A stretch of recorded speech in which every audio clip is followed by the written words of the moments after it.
It's official, Peyton Watson is headed to play for the Cleveland Cavaliers in a 5-way trade that included the Cavs, the Nuggets, the Clippers, the Hornets, and the Washington Wizards. The trade featured the Cavs getting not only Peyton Watson, but Cam Whitmore, the Clippers getting Max Strus, the Wizards getting Trey Mann, and the Hornets getting Dennis Schroeder. Now that Peyton Watson is headed to Cleveland, he's going to sign a 4-year, $88 million deal, which comes down to $22 million a year, just slightly off of what he wanted, which was $25 million. Now, I want to assume when he comes to the Cavs, he's going to be starting because he's on that $22 million annual contract. But as ESPN shows their depth chart right now, it features James Harden, Donovan Mitchell, Jalen Tyson, Evan Mobley, and Jarrett Allen. Now, I can tell you for some reason, if Peyton Watson is not starting in this lineup, or it takes a long time for him to get into the starting rotation, he's going to be a clear candidate for Sixth Man of the Year. So you might be wondering, how can Peyton Watson contribute to the Cleveland Cavaliers? In his 54 games last season with the Denver Nuggets,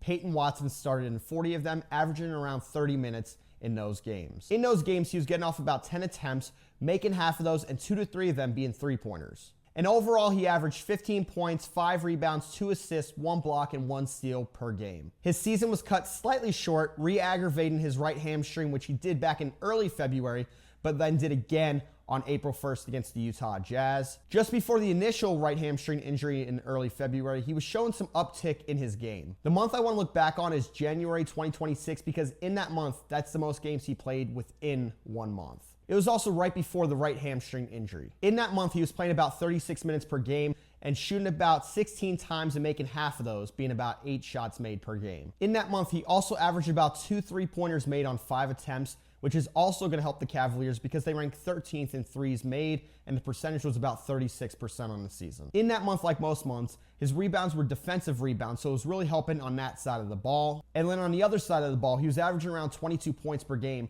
so he was really a good contributor on both offense and defense. Along with that, he was averaging around 3 assists per game, 1.5 blocks, and 1 steal in the month of January. He's also a guy you can really count on to stay in the game because aside from 2 months last season, there were no other months where he averaged more than 2 fouls per game. And Peyton Watson is really good about not turning over the ball because he averaged right around 2 turnovers per game throughout last season. Like I said, I assume Peyton Watson will be in the starting lineup come the first game, but if he's not, and if that continues on for a while throughout the season, dude's going to be a real top 3 candidate for Sixth Man of the Year, but I would assume he is going to get into that starting lineup. If not right away, quickly into the season, he will. Especially because if you're paying a guy $22 million a year, you're going to want to see that $22 million go to work for you. Now, I'm not going to lie. After every transaction this offseason and the NBA draft, the East continues to get scary, especially compared to how the East looked last season. Don't forget to like and subscribe, and also comment below. Let me know what you think about Peyton Watson coming over to the Cleveland Cavaliers.